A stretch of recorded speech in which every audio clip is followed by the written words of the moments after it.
What's up, everyone? I hope you're all having a fantastic day today. To get us started in today's video, we've got a tweet shared by Merlin Crypto Future Invest. He shared a clip where Brad Garlinghouse talks about how Ripple decided early on that they wanted to become the infrastructure. Ripple XRP works very fast as a payment system and allows banks to make international settlements in real time. This makes it very easy for international banks to create RTGS systems for facilitating international trade. Many international banks are integrated into RippleNet. Any bank joining the network can access several other banks to trade with. Therefore, XRP offers market access to participating banks and their customers. Ripple decided early on that we wanted to be at kind of the infrastructure layer. There's a whole bunch of strategic issues associated with that. One of them, quite frankly, is that if you work with regulated endpoints, that's where all the regulatory frameworks apply. KYC, know your customer, AML, anti-money, all the acronyms.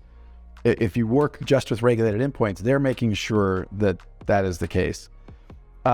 Companies like WeChat have to do that regulatory work themselves. Now Swift is kind of a competitor. It's slightly more complicated than that because Swift is really just messaging. When you send a Swift transfer, it's not liquidity. You're actually sending bank messages to banks that have liquidity. So to some degree, Citibank and HSBC, really the top two, JPM, those are the top three liquidity banks. And when you're sending Swift messages, you're sending messages to banks to release liquidity and making sure the debits and credits match. So to some degree, really boil it down, Ripple's competing with the liquidity of Citi and the messaging of Swift, but in one, because we're both messaging and liquidity.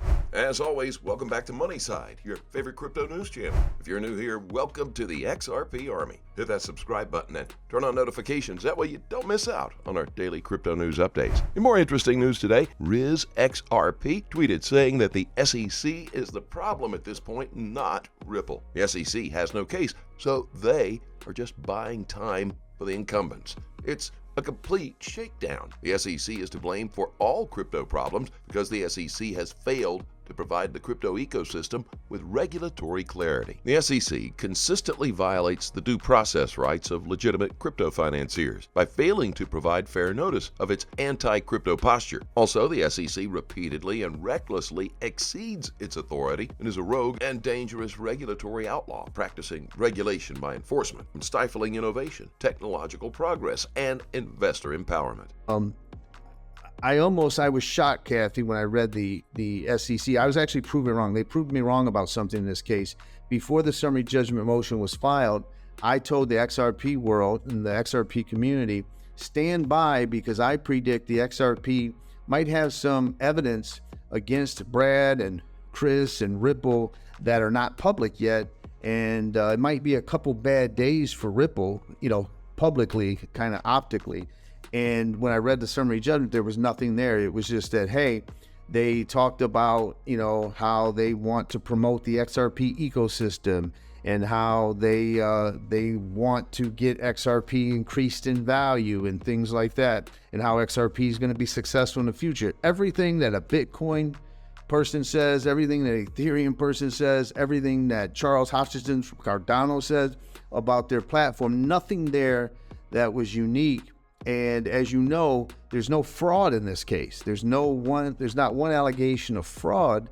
So this is a pretty straightforward case. And I've become more and more, I try to stay, not too optimistic so I can give people more objective advice, but I just don't see how the SEC wins this case at this point. I really do. I'm going to go on a limb and predict a victory for Ripple and XRP holders.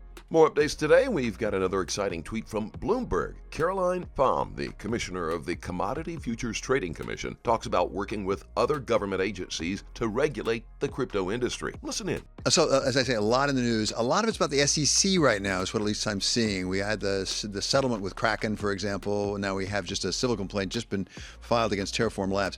What is the role of the SEC versus the CFTC? Are you feeling left out? Oh, we're very busy, so just stay tuned. But I think it's important that in the United States, we have many different federal regulators, all of whom have their important roles to play. We have the bank regulators, the SEC for the securities market, of course, and the CFTC for the commodity derivatives market. So each one does its part, and I think what you're seeing right now is a coordinated effort to really examine the risk that exists in the crypto sector and to make sure that we're using all of the tools we have available. So let me get specific about one thing, stablecoins, because they've been a theme through this, and we've seen, as I say, state regulation here in New York as well as federal regulation. Where are you on the question of whether they're a security or not? So I think not all stablecoins are the same. It's really important to look at each one and see how it's structured. So this is, of course, a facts and circumstances analysis, a technical legal analysis. So there are many stablecoins that are structured as payment stablecoins, which would fall under the bank regulators and payment regulation. There are some that are structured and that the SEC has alleged are securities. There are some that, to me, seem to be derivatives. And so that would fall under our jurisdiction as well as the SEC's. Well, I wonder, are there some that are both? As a practical matter, I mean, like Binance, it's called Binance Peg BUSD. I've seen people say that that is both a derivative and a security at the same time. Is it possible to be both? I think, yes, security-based swaps are securities and they are derivatives as well, but I think I can't speak about any particular token. Okay, fair enough. But in general, there are things that can be both. That can. Sure. There are security-based swaps, like I said. How should we, those of us who are not involved the way you are, regard the question of where these things should be regulated between the SEC and the CFTC? I mean, what's the right way to look at that question? Yeah. Well, I think it just all comes down to the product analysis, like you just mentioned, right? So the SEC, of course, has jurisdiction over securities in the securities market, and that includes security-based swaps and other derivatives on securities. And there has been, through Dodd-Frank and other legislation, the delineation between the CFTC and the SEC, and indeed there's a long history going back between the agencies all the way back to Chairman John Shad and Chairman Philip McBride Johnson, the Shad-Johnson Accord, where they determined where some of the delineations were between the two agencies. Security futures, another product where that took some time to hash out. So the agencies are used to working together. The industry is used to having to do that analysis to determine what's the SEC and what's the CFTC. And if you've been curious to know what the Ripple versus SEC settlement would look like, listen closely to this video shared by attorney Jeremy Hogan. And if Ripple is nervous about the potential outcome of the case, I can even see them agreeing to pay a percentage of any sales of the escrowed XRP, or if you want to get really deep state thinking, Ripple could even agree to confiscation of a certain amount of the escrowed XRP to the state. Now, maybe that's a little fringe conjecture, but here's something that's not. Ripple is apparently at a place business-wise where it could likely afford to make sales from escrow to only accredited investors or to corporations thanks to its on-demand liquidity product. Now, this might make the SEC feel better about the public sales from Ripple because Ripple seems now to be in a position to do that. Look at this from a May 2021 Cointelegraph article. The company also reported that over the quarter, 3 billion XRP has been released from the escrow holdings, while 2.7 billion XRP have been returned to new escrow contracts. So Ripple is re-escrowing the large percentage or a large percentage of the XRP that it holds in escrow and maintaining its business functions from sales to its ODL customers. And those customers are bank and money transfer services, etc. Not exchanges, not Joe Public. These are private purchasers. So if that's true, it puts Ripple in a good position to agree to only private or Section D sales to accredited investors.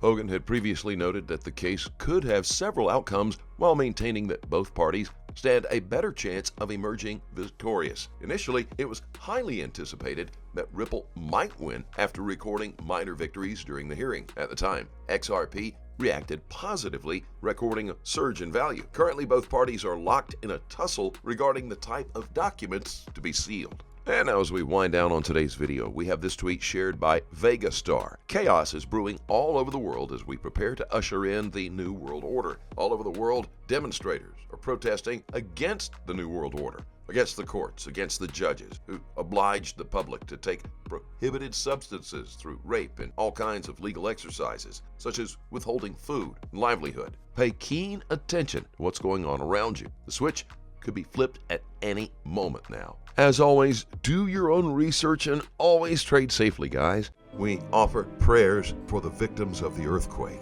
in Turkey and in Syria. Please keep in mind we're not a licensed financial advisor. All videos on this channel are intended for entertainment purposes only. Let us know what you think in the comments section below, and let's have a conversation. Thank you very much for watching. Don't forget to like this video, and please click on that subscribe button below and turn on notifications so you get informed whenever we post our amazing content. Thanks again, and we'll look forward to seeing you on the next Money Side.